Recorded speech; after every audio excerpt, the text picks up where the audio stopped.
Everyone, I am माधुरी और मैं आप सबसे जुड़ गई हूँ फिर से कुछ मोटिवेटेड लेकर। और मैं आप सबसे बताना चाहती हूँ कि मैंने अपने प्रीवियस वीडियो में नार्सिसिस्टिक बिहेवियर को लेकर जो बातें बताई थी, तो आज मैं नार्सिसिस्टिक बिहेवियर को लेकर ही नार्सिसिस्ट पर्सनालिटी को ही लेकर डिस्कस करूँगी।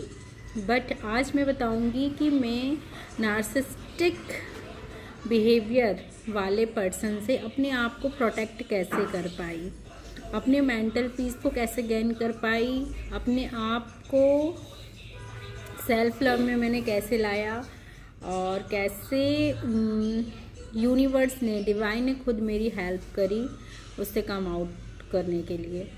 तो आज का मेरा सब्जेक्ट रहेगा कि नार्सिसिस्ट से हम अपने आप को कैसे बचाएं। जैसा कि मैंने अपने प्रीवियस वीडियो में नार्सिसिस्टिक बिहेवियर को लेके बताया है और बताया है मैंने कि नार्सिसिस्ट होता क्या है। लेकिन नार्सिसिस्ट जो रहता है ना, वो एक आपकी लाइफ में एक एडिक्शन टाइप से रहता है। एडिक्शन मीन्स कि आपको वो समय बहुत कम देता है, लेकिन जो भी समय आप उसके साथ फील करते हो तो वो आपके लिए लव बॉम्बिंग वाला काम करता है। लव बॉम्बिंग मीन्स कि आपको वो समय बहुत अच्छा लगता है। और अच्छा क्यों लगता है? क्योंकि उसके साथ का जो टाइम रहता है वो बहुत पर्सनल टाइम रहता है, बहुत कोजी टाइम रहता है और आप हिडन तरीके से आप उससे मिलते हो।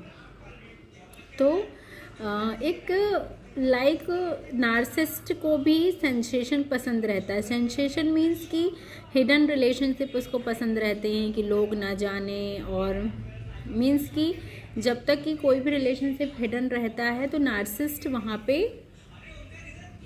कंफर्टेबल रहता है। और अगर हिडन रिलेशनशिप नहीं है तो नार्सिसिस्ट कंफर्टेबल नहीं रहता वहाँ पे, वो सेंसेशन को फील नहीं कर पाता फिर।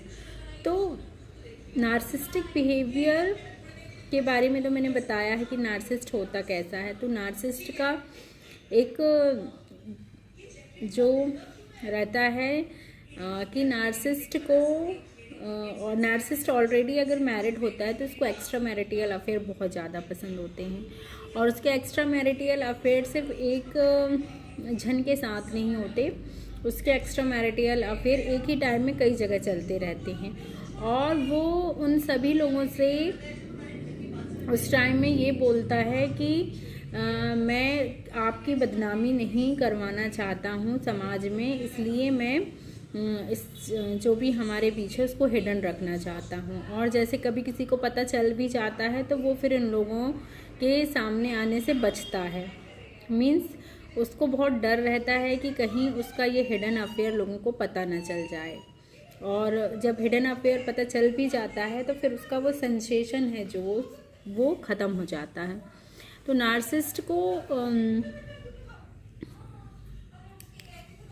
नार्सिसिस्ट से डील कर पाना मेरे लिए इसलिए भी आसान हो गया था क्योंकि मैं मेडिटेशन करती थी तो मैं शांत हो जाती थी। मुझे मतलब ऐसा फील नहीं होता था सामने वाले के लिए फिर कोई भी अट्रैक्शन या कुछ भी ऐसा, कुछ भी लव वव कुछ भी ऐसा फील नहीं होता था। तो मैं कभी कभी सोचती भी थी कि मतलब मेरा इसके साथ है क्या, मेरे को कभी कुछ फील ही नहीं होता सामने वाले के लिए, तो ऐसा क्यों है। तो मेरे अंदर ना बहुत सारे सवाल चलते रहते थे सामने वाले को लेकर के, और मैं काफ़ी सर्च भी करती रहती थी कि सामने वाले की लाइफ में क्या चल रहा है क्या नहीं। उससे पूछती नहीं थी क्योंकि नार्सिसिस्ट जो रहता है ना, वो कभी भी नहीं बताता आपको अपनी लाइफ के बारे में। वो हर चीज़ हिडन रखना चाहता अपनी लाइफ में, क्योंकि वो हिडन रख के ना सामने वाले में सेंसेशन पैदा करना चाहता है कि सामने वाला खुद से जाने। तो मैं अब सामने वाला तो सोचता रहा होगा कि मुझे कुछ भी पता नहीं चलेगा, फिर मतलब बीच बीच में खुद से बताता था ऐसा नहीं ऐसा है, वैसा नहीं वैसा है। और जब मैंने खुद से फाइंड आउट कर लिया था सब कुछ एक टाइम के बाद, तो मुझे एक रिलीफ भी था कि चलो मैंने फाइंड आउट कर लिया कि सामने वाले की लाइफ में चल क्या रहा है। लेकिन सामने वाला उस चीज़ को भी मैनिपुलेट करके बताता था मुझे कि उसकी लाइफ में उसके जो फैमिली वाले हैं उसको अटेंशन नहीं देते, उससे प्यार नहीं करते, सब मतलबी हैं, सब पैसा पैसा करते रहते हैं, बस सबको पैसे से बस प्यार है, मुझसे किसी को प्यार नहीं है। तो जब मैंने उसके बारे में ऐसा, अब कोई भी हो कि जब ऐसा सुनता है कि सामने वाले की लाइफ में प्यार नहीं है, तो आप प्यार नहीं दे सकते, एक केयर तो दे ही सकते हो, है ना। सामने वाला बोलेगा कि मैं घर में खाना नहीं खाता, तो आप बोलोगे कि आपको जो भी खाना है तो आप मुझसे बोलिए, मैं आपको बना के दे दूँगी। तो ये मेरी एक केयर थी। लेकिन होता क्या है कि नार्सिसिस्ट पर्सन ना आपकी केयर, आपके लव, आपके अटेंशन, आप उसकी कितनी वैल्यू कर रहे हो, कितनी रिस्पेक्ट कर रहे हो, उसको वो चीज़ चाहिए नहीं। एक नार्सिसिस्ट को सिर्फ चाहिए टाइम पास, एक नार्सिसिस्ट को चाहिए सिर्फ इंटरटेनमेंट। वो भी जैसे हम पिक्चर नहीं देखने जाते हैं, 3 घंटे की पिक्चर चलती है और अपना इंटरटेनमेंट हुआ और ख़त्म हो जाती हैं चीज़ें, तो वो वैसा ही आपके साथ करता है कि वो जब आएगा तो वो आपको बिल्कुल इंटरटेनमेंट के पर्पस से आपसे बात करेगा, साथ में मोबाइल भी चलाता रहेगा, साथ में उसकी 2-3 गर्लफ्रेंड से भी उसकी बात चलती रहेगी, 2-3 एंटरटेनर से बात चलती रहेगी, उनको भी इंटरटेन करता रहेगा, आपको भी इंटरटेन करता रहेगा। मीन्स वो आपको खुद अटेंशन नहीं देता, लेकिन वो अटेंशन का बहुत भूखा व्यक्ति रहता है, उसको चारों तरफ से अटेंशन चाहिए, क्योंकि जब वो अटेंशन उसको नहीं मिलती तब वो झंझला जाता है। उसको नार्सिसिस्टिक सप्लाई की ज़रूरत पड़ती है। मीन्स जब तक लोग उसके आजू बाजू नहीं रहेंगे वो खुश नहीं रह पाएगा। वो आपसे बोलेगा कि बीमार है, लेकिन इंस्टा में, फेसबुक में, सोशल मीडिया में वो बराबर से जवाब देता है, बराबर से वहाँ एक्टिव रहता है। क्यों? क्योंकि उसको सप्लाई चाहिए। वो तो सिर्फ आपसे बताने के लिए बोलेगा कि उसकी तबीयत ख़राब है, ये उसके बहाने रहते हैं। और अगर ऐसा कुछ इम्पोर्टेंट हो जाएगा तो उसकी तबीयत ठीक भी हो जाएगी और वो उठ के चला भी जाएगा बाहर कहीं, और फिर आपको बोलेगा कि ज़रूरी था इसलिए मैं आया, ज़रूरी था इसलिए, मेरी तो तबीयत ठीक नहीं थी लेकिन ज़रूरी था। मीन्स आप उसकी लाइफ में वर्दी नहीं है, वो आपको बहुत बार फील कराता है। बस ये चीज़ आपको पकड़नी है कि वो आपको क्या फील करा रहा है। तो मेरे लिए तो एक अलग ही टाइप का था बॉन्ड नार्सिसिस्ट के साथ, ट्रॉमा बॉन्ड तो था ही, और मुझे लगता था कि मैं नार्सिसिस्ट को कहीं ना कहीं हील कर पा रही हूँ या हील कर पाऊँगी, लेकिन ये मेरी गलतफहमी थी। मुझे लगता था कि मुझे बोला भी जाता था कि मैं उसकी लाइफ में मेडिसिन्स की तरह हूँ, अगर मैं नहीं रहूँगी तो शायद उसको सरवाइव करना मुश्किल हो जाएगा। लेकिन उसको मेडिसिन्स इसलिए बोलता था क्योंकि वो एनर्जी सप्लाई थी, क्योंकि मैं उसकी ईगो को बूस्ट करती थी, है ना। लोगों से उसको लात पड़ती थी और मैं उसको कंसोल करती थी। लोग उसको बुरा बोलते थे लेकिन मैं उसकी केयर करती थी। तो ये नार्सिसिस्ट जो पर्सन रहता है ना, वो ऐसी सप्लाई रखता ही अपने साथ कि लोग उसकी ईगो को सेटिस्फाइड करें। और उसका जो बाहरी आवरण रहता है वो इतना चमकदार रहता है ना कि आप नहीं समझ पाते कि ये हीरा नहीं है, ये सिर्फ कांच का टुकड़ा है जो आपको कभी भी नुकसान पहुंचा सकता है। आप उस कांच के टुकड़े को, क्योंकि कांच का टुकड़ा कब चमकता है? जब आप उसको लाइट दे रहे होते हो, है ना, तो वो चमकता है। तो आपके अंदर की लाइट से वो कांच का टुकड़ा चमकता है और आपको लगता है कि वो हीरा है। और जब तक वो कांच का टुकड़ा आपको नुकसान नहीं पहुंचाता, जब तक आप उसको हीरा ही समझते हैं। तो मेरे साथ भी यही हुआ था कि मैं कांच को टुकड़े को हीरा समझ ली थी, क्योंकि मेरे अंदर की लाइट से वो चमक रहा था, मेरे अंदर के प्रकाश से वो प्रकाशमान हो रहा था।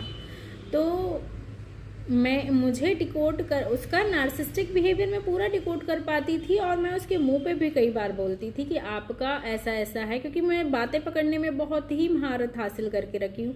और आपका एक, जब आप मेडिटेशन वगैरह करते हो, और मेरा तो सिक्स्थ सेंस बहुत तेज़ है, मैं लोगों को बहुत जल्दी पकड़ती हूँ कि लोगों के इंटेंशंस क्या हैं।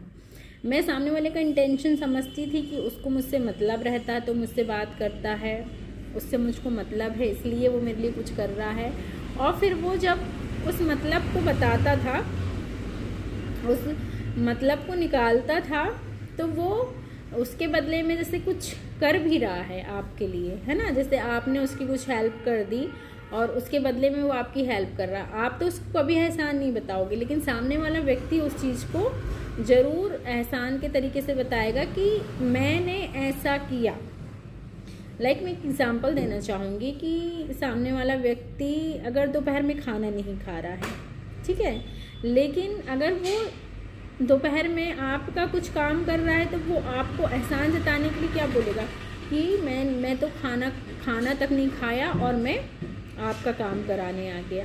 मीन्स क्या है, आप जो पहले बोल रहे हो कि आप दिन में खाना नहीं खाते वो सही बात है, या आप जो आज बोल रहे हो एहसान जताने के लिए कि आपने मेरे को प्रायोरिटी में रखा इसलिए खाना नहीं खाए, तो आपको ना वो बहुत कंफ्यूज करता है अपनी बातों से। बहुत जल्दी आप एक नार्सिसिस्ट को डिकोड कर पाते हो उसकी बातों से।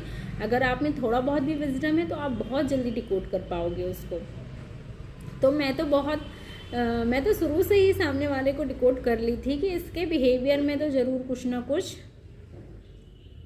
है कमी, वो जैसा दिखाता है वैसा है नहीं, लेकिन एक क्यूरियोसिटी रहती है ना कि सामने वाला है कैसा। फिर तो वो जो सामने वाला आपको रिस्पेक्ट दे रहा है, आपसे तुम में आ जा रहा है, फिर तू में आ जा रहा है और फिर आप में आ जा रहा है, तो ऐसे लोग बहुत कंफ्यूज पर्सनालिटी रहते हैं जो दिखावे का रिस्पेक्ट देते हैं, दिखावे की केयर करते हैं। मीन्स वो केयर कब करेंगे आपकी, केयर करेंगे भी तो आपको एहसान तले दबाने का सोचते रहते हैं और चाहते हैं कि आप उन एहसानों तले दब के उसके लिए फुल डेडिकेटेड हो जाओ।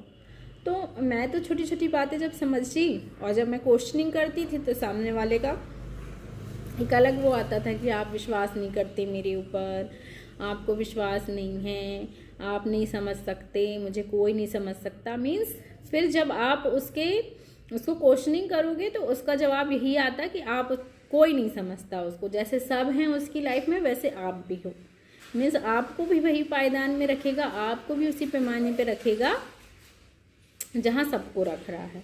क्यों? क्योंकि वो गलत है, वो चाहता ही नहीं कि आप उससे क्वेश्चनिंग करो और खुद कंफ्यूज पर्सनालिटी रहता है तो आपको भी कंफ्यूजन देता रहता है। तो नार्सिसिस्ट से डील कर पाने के लिए मुझे ऐसा समझ में आया कि मेरी जर्नी में नार्सिसिस्ट को तभी भेजा गया जब मैं उस लायक हो गई थी कि मैं सामने वाले से डील कर पाऊँ, अपनी इमोशनल हेल्थ की भी केयर कर सकूं, अपने आप की भी केयर कर सकूं और मैं सामने वाले को भी समझ सकूं और सामने वाले से भी अपने आप को बचा के रख सकूं। तो मेरे जो माइंड में बहुत सारी चीज़ें चलती रहती थी नार्सिसिस्टिक बिहेवियर को लेकर के कि ये ऐसा क्यों बोल रहा है और फिर ये ऐसा बोल रहा है, तो मैं एक कंक्लूज़न में पहुंच जाती थी बहुत जल्दी। ओवर थिंकर होने का यही फ़ायदा होता है कि आप ना बहुत जल्दी आप एक क्लोज़र में पहुंचते हो, क्योंकि आप बहुत तार्किक तरीके से भी सोच के देख लेते हो सामने वाले की हर चीज़, और फिर आपको समझ में जाता है कि सामने वाले के जो बॉडी लैंग्वेज रहती है उससे, सब चीज़ों से। तो जब मैंने बॉडी लैंग्वेज उसकी पकड़ी बहुत सारी जगहों में कि कब वो अंडर कॉन्फिडेंट हो रहा है, कब वो फिकाई मार रहा है, कब वो झूठ बोल रहा है ना, तो ये जब आप समझने लगते हो सामने वाले की और डिकोड करने लगते हो तो आपके लिए फिर वो ट्रॉमा बॉन्ड से छूट पाना बहुत ही आसान होने लगता है। तो मैं उसकी बातों को बहुत ध्यान से सुनती थी, उसकी बातें पकड़ती थी कि कब वो क्या बोल रहा है, कब क्या झूठ बोलेगा, कब क्या सही बोल रहा है। एक तरफ उसकी बातें होती थी कि मैं घर में खाना नहीं खाता हूँ और दूसरे तरफ वो घर के जितने भी संसाधन है सबको यूज़ कर रहा है। तो उसमें सेल्फ रिस्पेक्ट तो बिल्कुल भी नहीं रहती है। वो सिर्फ आपको दिखाएगा कि मेरे अंदर सेल्फ रिस्पेक्ट बहुत है, मैं अगर घर वालों से लड़ लेता हूँ तो घर में खाना भी नहीं खाता, मैं सेल्फ मेड पर्सन होने का ढोंग करता है, जबकि वो बना ही दूसरों की हेल्प से रहता है। बहुत बड़ा मिसोजिनिस्ट रहता है। वो बोलता है कि मैं फेमिनिस्ट हूँ, मैं हमेशा फीमेल्स के लिए खड़ा रहता हूँ, लेकिन वो मिसोजिनिस्ट रहता है और हमेशा लड़कियों में बुराई ढूंढता रहता है और लड़कियों की अच्छाई का, उनके इमोशंस का फ़ायदा उठाता है, सिर्फ उनको सीढ़ी की तरह यूज़ करता है और चढ़ के आगे भी बढ़ जाता है। एक प्रकार का नार्सिसिस्ट चार्मिंग और हैंडसम होने का वो फ़ायदा उठाता है, लड़कियों को फंसाता अपने चार्म में, अपने दिखावे में, और उनको बोलता है, उनको सोचता है कि मैं उनको बहुत मोटिवेट कर रहा हूँ, जबकि मोटिवेट नहीं करता, वो अपना रास्ता साफ कर रहा होता है खुद आगे बढ़ने का। मीन्स अपने कांटेक्ट बनाता है, एंटरटेनमेंट करता है खुद का उन लोगों से। एक नार्सिसिस्ट जो होता है वो जैसा कि मैंने बताया कि बोलता है कि वो फेमिनिस्ट है, लेकिन बहुत बड़ा मिसोजिनिस्ट रहता है, पीठ पीछे बैक बिचिंग करता है, बुराई करता है लोगों की, और फिर ऐसा दिखाता है कि नहीं मैं बहुत ही बड़ा मोटिवेटर हूँ, मैं मोटिवेट कर रहा हूँ, मैं आपके साथ हूँ। लड़कियों को बोलेगा कि आप ऐसा नहीं है, ऐसा करो, आपके चेहरे में चमक नहीं है, आपको अपने ऊपर ध्यान देना चाहिए। मीन्स वो एक सामने वाले से एक इमोशनल बॉन्ड क्रिएट करना चाहता है कि सामने वाला फिर सोचे कि नहीं इंसान अच्छा है या हमको अटेंशन दे रहा है, मीन्स हमें इंटरेस्ट दिखा रहा है।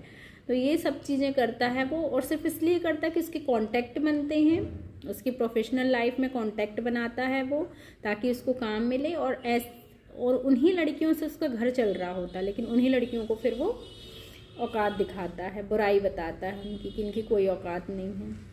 तो मेरे लिए तो बहुत अच्छी चीज़ थी कि जब मैंने उसको पूरे तरीके से डिकोड कर लिया था ना, और समझ गई थी कि ये मेरा सिर्फ इमोशनली और यूज़ कर रहा है, और ये मुझसे मतलब आगे चल के ये मेरे को सिर्फ यूज़ करने के लिए रखा है, इसका मेरे से बहुत बड़ा स्वार्थ है, कुछ ना कुछ स्वार्थ है।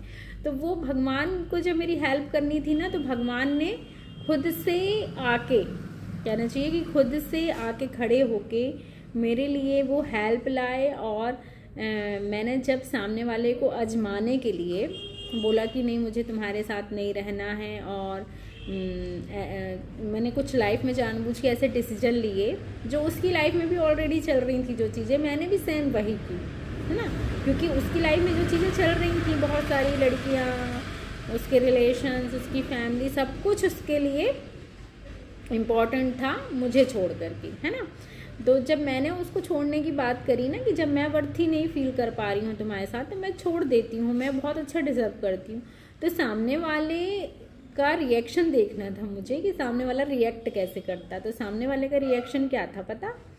उसका ऐसा रिएक्शन था कि मुझे ब्लेम करने लगा कि तुम खराब हो, तुम्हारा कैरेक्टर ख़राब है, तुम ऐसी हो, तुम किसी का साथ नहीं दे सकती, ये नहीं कर सकती, वो नहीं कर सकती। क्यों? क्योंकि उसको मैंने आईना दिखा दी, उसको मैंने आईना दिखा दिया। क्योंकि जैसे तुम कर रहे हो, अगर मैं मतलब जैसा वो कर रहा था वैसा वो मेरे बारे में सोच रहा था। तो व्यक्ति जैसा खुद होता है ना, वैसा दूसरों के बारे में सोचता है। तो मेरे लिए बहुत अच्छा डिसीजन था कि मैंने सामने वाले को आजमाने के लिए उससे दूर होने का एक बताया कि मैं वर्थी फील नहीं कर रही हूँ, या मैं बहुत अच्छा अपनी लाइफ में पाना चाहती हूँ, और मैं डिज़र्विंग भी हूँ, और मैं डिज़र्व करती हूँ।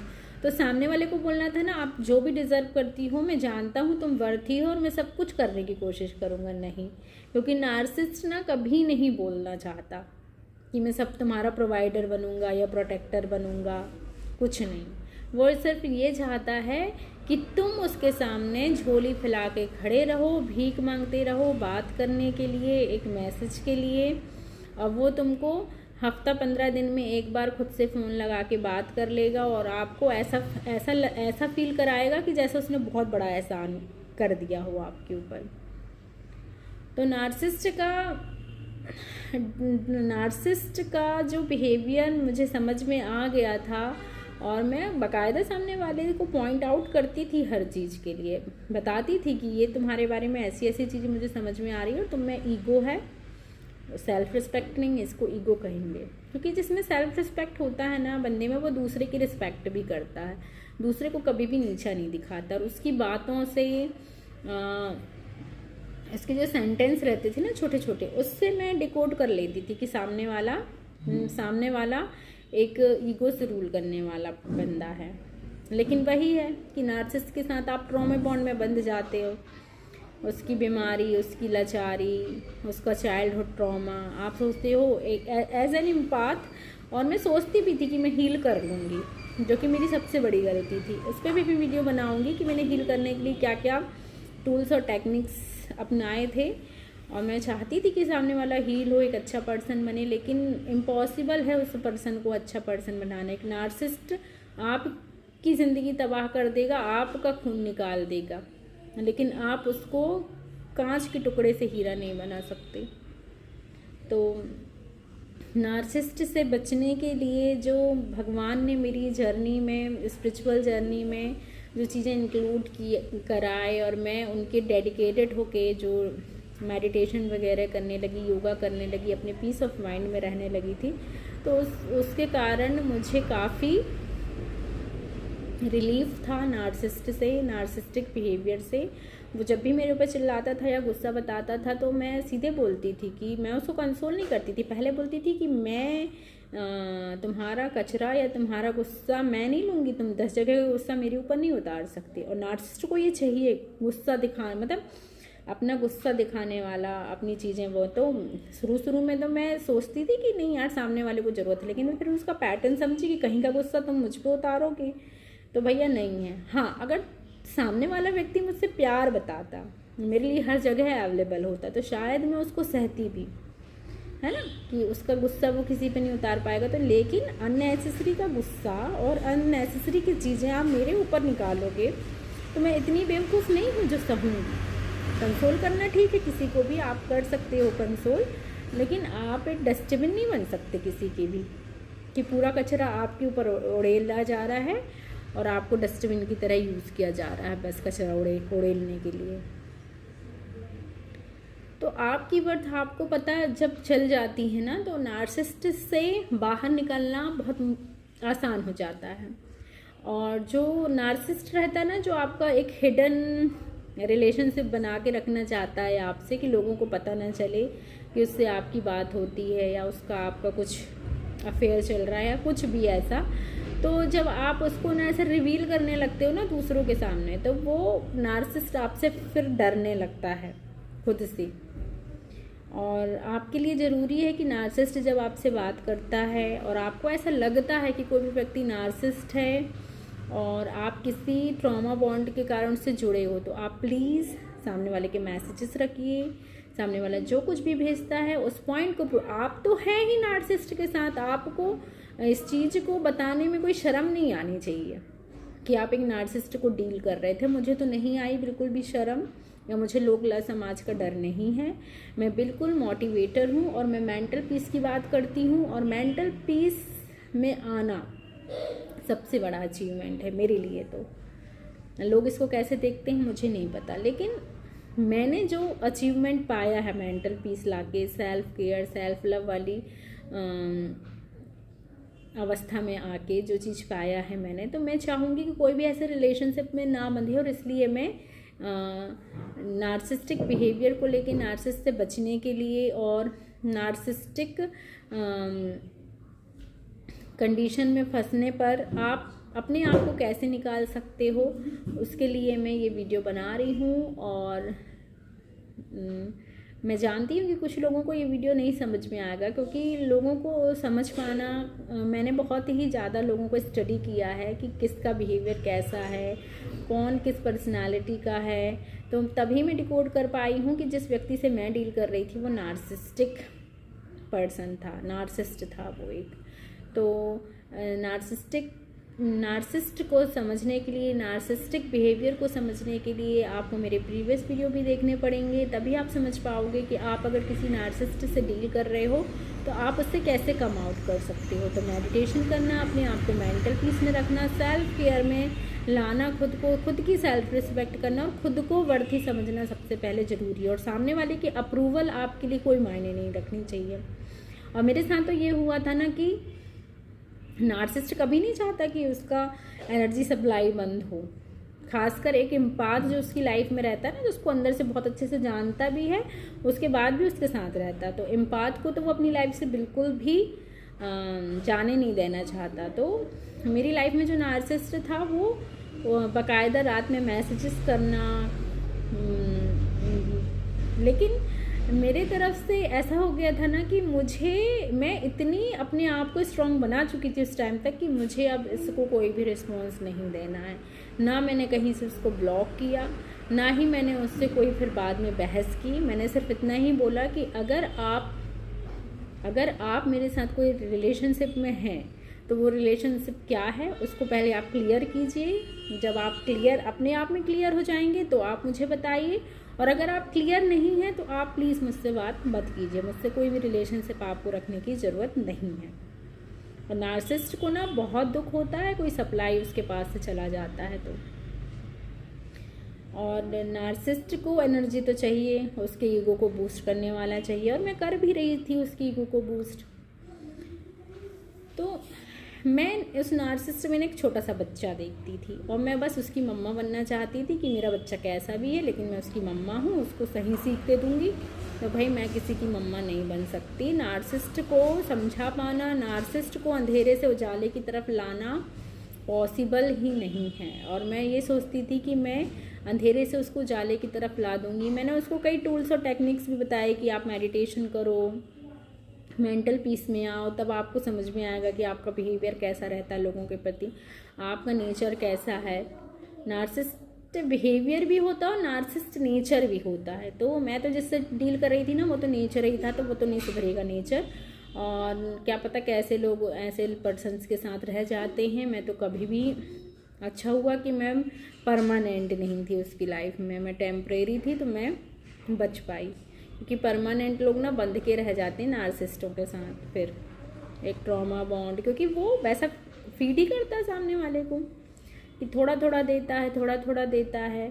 और मैं तो ऐसे भी लेडीज़ों को जानती हूँ जो ऐसे नार्सिसिस्टों की वाइफ रहती हैं, और उनका ईगो बूस्ट करने का काम ये लोग सबसे ज़्यादा करती हैं, क्योंकि उनको दिखाना रहता है कि ये मेरा हस्बैंड है, ये मेरा हस्बैंड है। तो एक तरीके से वो सोचती है कि हमको वैलिडेशन मिल रही है सामने वाले की वाइफ होने की या हस्बैंड होने की, लेकिन वो गलत फहमी में होती है, वो सामने वाले का ईगो बूस्ट कर रही होती हैं। कि सामने वाला जो मेंटालिटी का रहता है ना, वो सोचता है कि यार ये तो मेरे लिए हमेशा अवेलेबल रहेगी। तो नार्सिसिस्टिक बिहेवियर, नार्सिसिस्ट से बचाव के लिए मैंने जो भी आज बताया उसको अगर आप पसंद कर रहे हैं तो लाइक कीजिएगा, कमेंट कीजिएगा, और आपकी कुछ भी पूछताछ है नार्सिसिस्टिक बिहेवियर को लेकर के तो आप मुझे कमेंट कर सकते हैं, आप मुझसे पूछ सकते हैं, आप मुझसे कांटेक्ट कर सकते हैं। तो थैंक यू सो मच आज के लिए।